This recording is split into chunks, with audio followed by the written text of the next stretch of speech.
Salam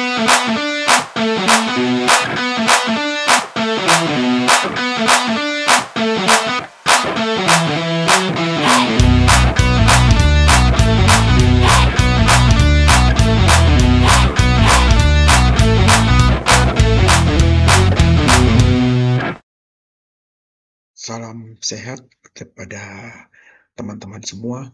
Pada hari ini saya ingin menjelaskan tentang satu kemampuan yang harus dimiliki oleh kita sebagai leader, yaitu empati. Empati seharusnya tidak membuat kita tidak berani mengambil sikap. Mengapa demikian? Banyak sekali yang salah mengerti bahwa jika kita berempati, maka kita tidak akan berani mengambil sikap.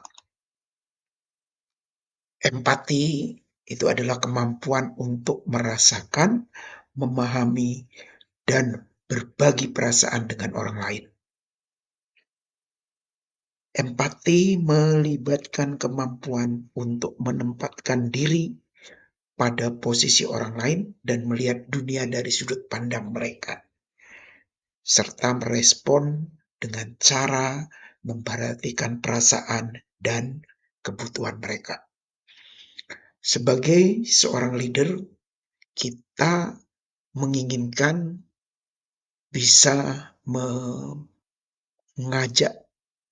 semua bawahan kita untuk bisa bekerja sama sehingga target pencapaian dari perusahaan itu bisa kita raih. Salah satu alat yang akan mempermudah kita menggerakkan para bawahan kita adalah dengan empati. Apa yang menjadi manfaat jika kita berempati? Dengan berempati, kita bisa meningkatkan hubungan interpersonal, meningkatkan komunikasi satu dengan yang lain, serta memperkuat kepemimpinan kita.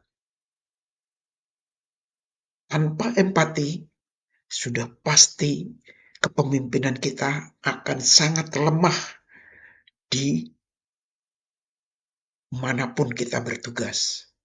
Baik itu di operasional, di kantor, begitu. Itu kita perlu memperkuat kepemimpinan. Memperkuat kepemimpinan di sini bukan berarti kita dengan tangan besi memperkuat kepemimpinan kita. Jangan sampai bawahan kita itu merasa takut. Sehingga jika terbentuk rasa takut, maka kinerja dari bawahan kita atau karyawan kita itu akan sangat lemah. Mereka akan masa bodoh. Dengan berempati, paling tidak kita bisa meningkatkan kesejahteraan mental. Oke, perusahaan belum bisa memenuhi sesuai dengan perusahaan lain.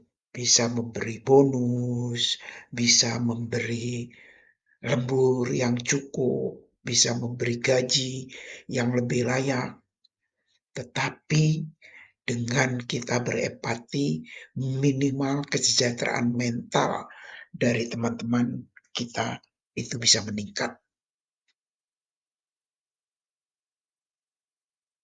Dengan berempati, kita bisa membangun lingkungan kerja yang lebih positif.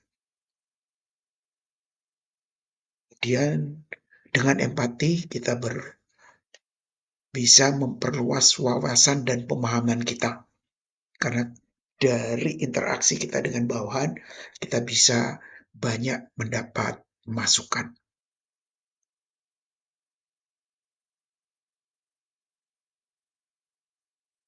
Dengan empati, kita bisa meningkatkan keterampilan sosial. Apa yang dimaksud dengan keterampilan sosial? Kita mampu mendengarkan, terus berkomunikasi dengan baik, sehingga rekan kerja kita mudah untuk kita gerakkan.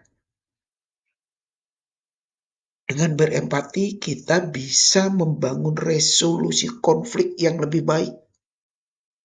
Ini sangat dipentingkan dalam situasi persaingan kita yang sangat tinggi saat ini.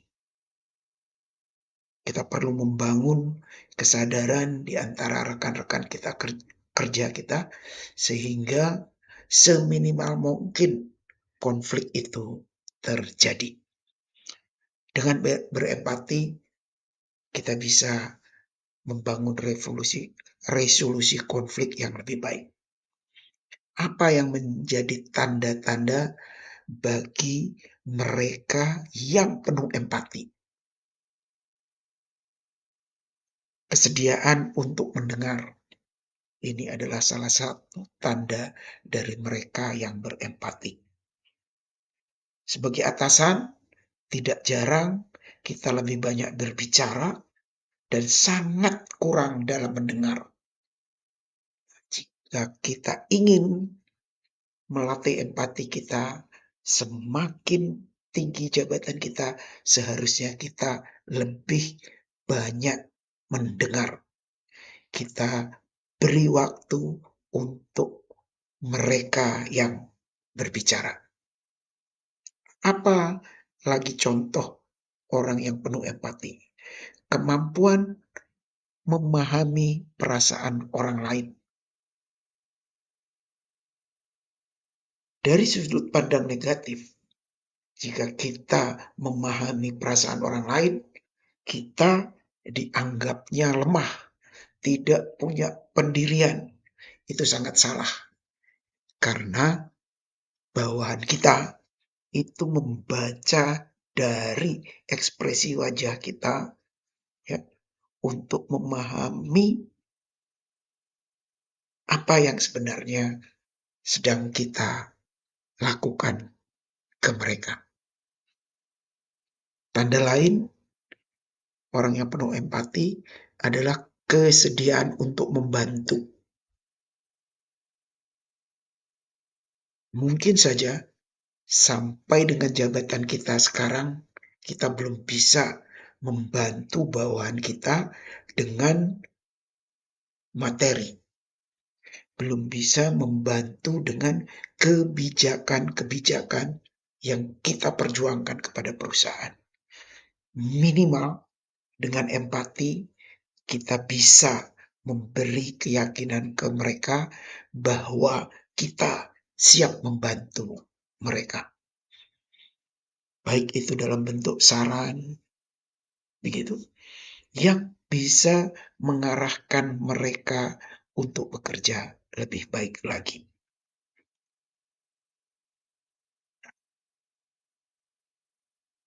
Pimpinan yang penuh empati itu tidak suka menilai. Atasan itu biasanya lebih fokus pada upaya untuk memahami situasi dari sudut pandang orang tersebut. Jadi tidak memberi penilaian. Tanda lain adalah kehadiran pemimpin itu membuat mereka nyaman. Itu tanda bagi mereka yang penuh empati.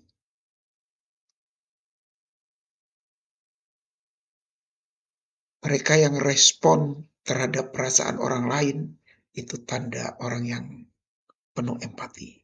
Kesediaan untuk belajar dari orang lain, itu juga merupakan tanda-tanda yang baik. Caranya bagaimana untuk bisa membangun empati dari atau di dalam diri kita? Pertama, belajar lebih peka. Jadi kita lebih peka terhadap lingkungan. Yang paling sering tidak disadari oleh para pemimpin adalah tinggi hati. Merasa sudah memiliki jabatan, biasanya mereka lupa diri dan tinggi hati. Untuk bisa berempati, jangan tinggi hati. Kemudian, coba kita membayangkan diri kita menjadi orang lain, kemudian kita menerima perbedaan, jangan memilih teman. Jadi kita bisa berteman dengan siapa saja, tapi kita tidak terpengaruh oleh teman itu. Jangan sering menghakimi. Itu cara membangun empati. Ada cara lain, itu adalah dengan berpikir secara inklusif. Berpikir secara inklusif itu berarti mampu mempertimbangkan dan menghargai berbagai perspektif, pengalaman, dan identitas yang berbeda dalam pengambilan keputusan atau dalam memandang satu situasi. Orang yang berempati memiliki kemampuan mendengar sehingga dia menghargai setiap perspektif orang, pengalaman orang. Itulah tanda-tanda pimpinan yang berpikir secara inklusif. Apa saja yang perlu diperhatikan dalam berpikir inklusif? Pertama, tentu kita harus menerima keberagaman. Di dalam perusahaan kita itu banyak suku, banyak ras yang bekerja. Sehingga kita perlu menerima dan terbuka terhadap keberagaman. Menghindari prasangka dan stereotip. Kita tidak boleh menilai, orang lokal tidak memiliki kemampuan karena mereka cenderung malas. Itu sudah memberi prasangka dan stereotip terhadap orang lain. Yang paling penting juga adalah memperhatikan keadilan, mendorong bawahan untuk berpartisipasi aktif, serta belajar dan ingin terus berkembang. Dengan apa yang saya jelaskan tadi, teman-teman pasti akan menjadi orang yang berempati dan bisa diterima dengan baik oleh rekan kerja kita, sehingga kita mampu menggerakkan mereka untuk mencapai tujuan perusahaan. Saya percaya dengan semangat kita di Mahkota, kita mampu bangkit dan terus maju. Terima kasih.